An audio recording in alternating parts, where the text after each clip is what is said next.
Assalamualaikum warahmatullahi wabarakatuh. Perkenalkan, nama saya Yaudin dari Prodi Awalusyasiah Ilmu Hukum semester 1 dari IAIMNO Metro Lampung. Baik, di sini saya akan mempresentasikan tentang ilmu hukum dengan judul Unifikasi Hukum.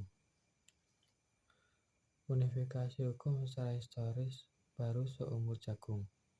Kenapa? Karena unifikasi hukum itu baru dikembangkan di Indonesia belum lama.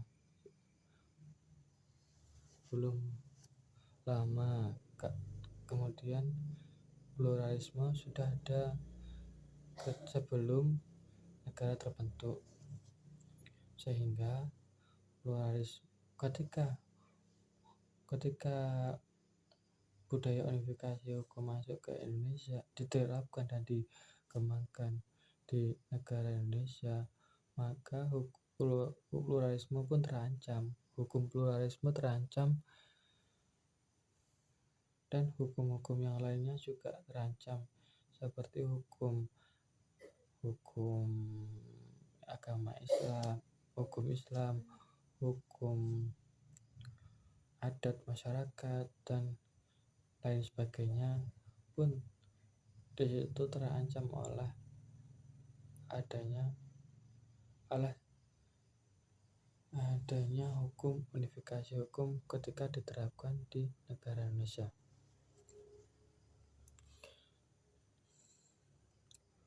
Unifikasi hukum merupakan satu kesatuan kesamaan hukum yang bagi seluruh warga Indonesia. Di Indonesia, unifikasi hukum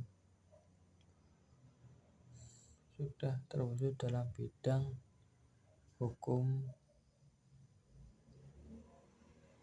publik seperti hukum tata negara, hukum administrasi negara, hukum pajak, hukum acara pidana.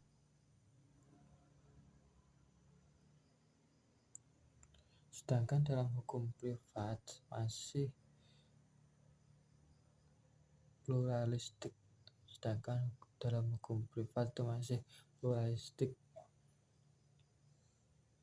Kecuali dalam bidang-bidang hukum tertentu, seperti Undang-Undang Nomor 5 Tahun 1960, Undang-Undang Perdata, Undang-Undang Nomor 1 Tahun 1974 tentang perkawinan, Undang-Undang Nomor 4 Tahun 1996 tentang hak tanggungan, terus Undang-Undang Nomor 42 Tahun 1999 tentang jaminan fidusia, dan Undang-Undang Nomor 16 Tahun 2001 tentang yayasan dan lain-lain. Unifikasi hukum ialah suatu langkah penyeragaman hukum atau penyatuan suatu hukum untuk diperlukan bagi seluruh bangsa di suatu wilayah. negara tertentu sebagai hukum nasional di negara tersebut. Dari pengertian tersebut, maka unifikasi hukum dapat diartikan sebagai penyatuan berbagai hukum menjadi satu kesatuan. Hukum secara sistematis yang berlaku bagi seluruh warga di suatu negara. Yang berlaku bagi seluruh warga di suatu negara. Beberapa hukum yang telah diunifikasikan di Indonesia misalnya sebagai berikut. 1. Undang-Undang Nomor 5 Tahun 1960 tentang Peraturan Dasar Pokok-pokok Agraria. Nomor 2. Undang-Undang Nomor 1 Tahun 1974 tentang Perkawinan. Nomor 3. Berbagai undang-undang narkotika, berbagai undang-undang lainnya seperti undang-undang anti korupsi, undang-undang anti subversi, undang-undang narkotika, undang-undang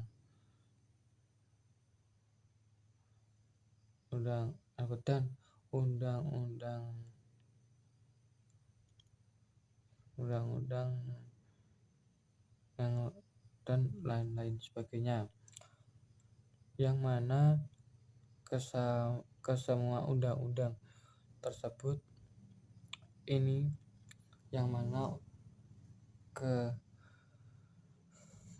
semua undang-undang ini berlaku tanpa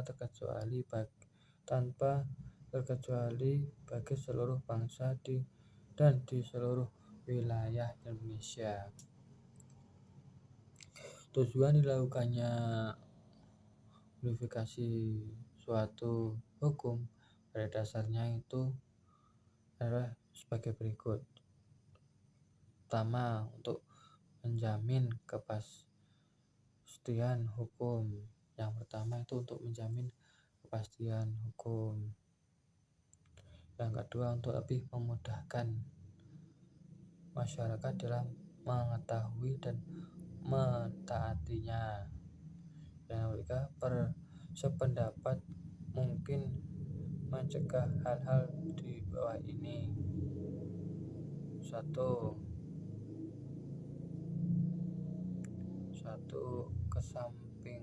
Kesimpangsiuran pengetahuan dan pengertian masyarakat yang tentang hukum yang berlaku bagi dari tiap-tiap warga untuk ditaatinya.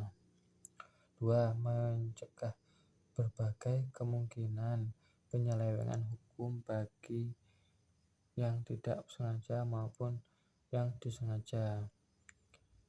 Nomor 3. Keadaan berlarut-larut dari tidak mengertinya atau belum mengertinya banyak warga masyarakat mengenai hukum mana yang berlaku bagi dirinya. Dalam penggabungan antara kodifikasi dan unifikasi hukum akan terdapat kemungkinan sebagai berikut. Kemungkinan pertama yaitu hukum itu telah dikodifikasikan dan telah diunifikasikan. Misalnya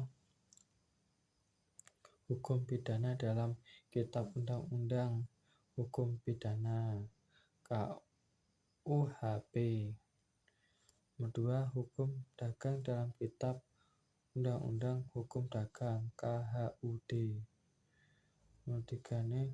Hukum acara pidana dalam Kitab Undang-Undang Hukum Acara Pidana KUHAP. Kemungkinan kedua, hukum itu telah dikodifikasikan tetapi belum diunifikasikan. Contohnya, hukum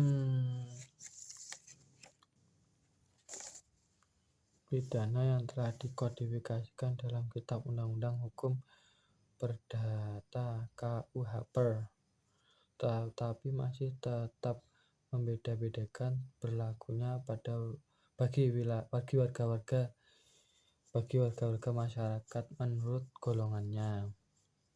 Akibatnya, isi pengaturannya bersifat pluralistis. Kemungkinan ketiga,